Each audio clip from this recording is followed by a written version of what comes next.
Merhaba arkadaşlar. Boksta ilk gün, ilk ders, en önemli derslerden bir tanesi. Boks yaşantınız boyunca kulağınıza bu bilgileri küpe yapın. Bu videoyu beğenmeyebilirsiniz. Bu videoda abone olmayın bana. Ama sonuna kadar mutlaka ve mutlaka boksa yeni başlayacak arkadaşlar bu videoyu dinlesin.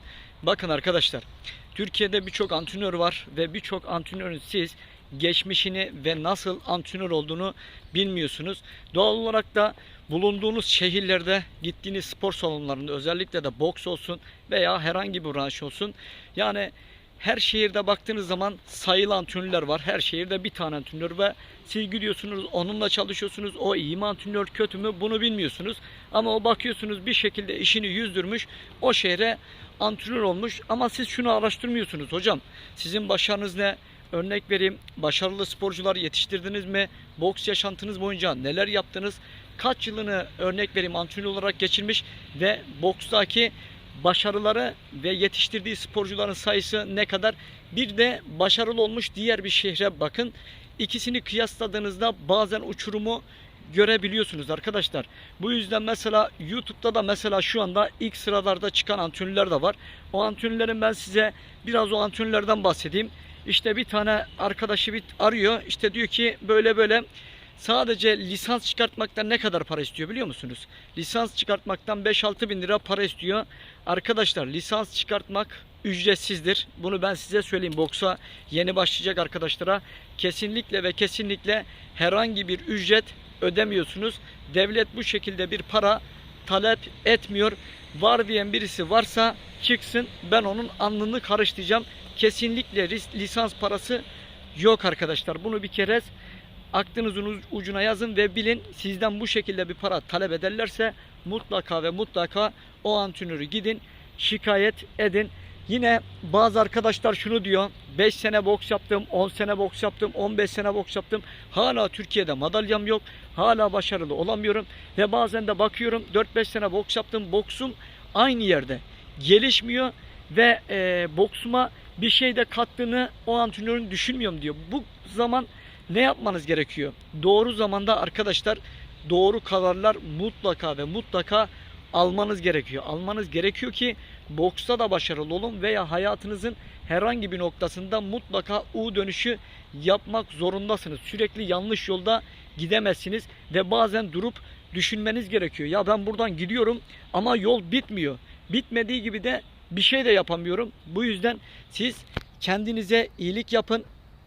Kendiniz için daha iyi işler yapmak için arkadaşlar doğru zamanda doğru karar alıp doğru antrenörü seçin. Nasıl doğru antrenörü seçersiniz?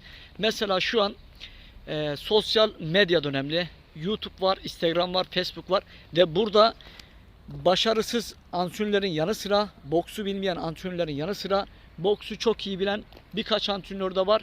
Onlar da zaman zaman videolar paylaşıyor. Ben de zaman zaman o antrenörleri izlediğim oluyor. Tabi boks bilgime gelecek olursanız, Türkiye'deki başarılı antrenörler boksu ne kadar biliyorsa şuna da emin olabilirsiniz ki ben onlardan daha fazla biliyorum diyebilirim. Çünkü bunun da nedeni şu: boks konusunda kendimi çok fazla geliştiriyorum. Çok fazla araştırma yapıyorum ve çok fazla iyi antrenörleri, iyi sporcuları takip ediyorum ve bu sayede de doğal olarak da kendimi geliştirmiş oluyorum.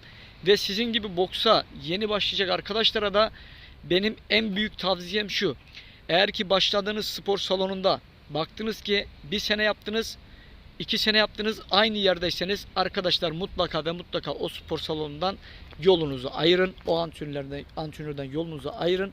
Nerede başarılı sporcular çıkartıyor? Örnek vereyim, Türkiye şampiyonu, Türkiye ikincisi ama bir kez iki kez değil, süreklilik haline getirmiş antrenörlerle çalışın.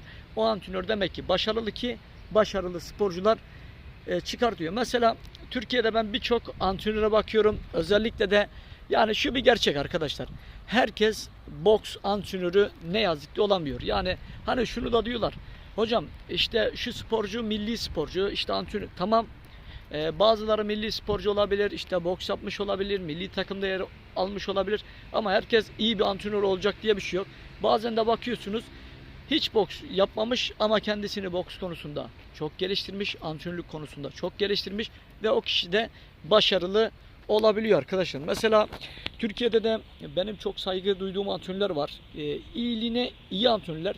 Ama bakıyorum o hocalara, hala yıllar geçse de teknoloji devrinde olsak bile yine sporcularını aynı çalıştırıyor. Yine aynı çalıştırıyor. Bunun da adı düz boks. Her zaman diyorum, yine diyeceğim.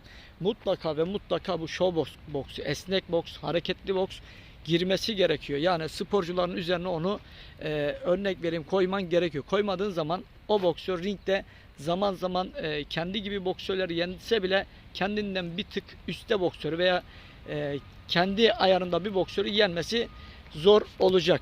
Bakın arkadaşlar, boksta şöyle bir şey var. Eğer ki boks sporunu yapacaksanız bu işe kendinizi vereceksiniz. Akıllı hareket etmek zorundasınız. Zeki hareket etmek zorundasınız.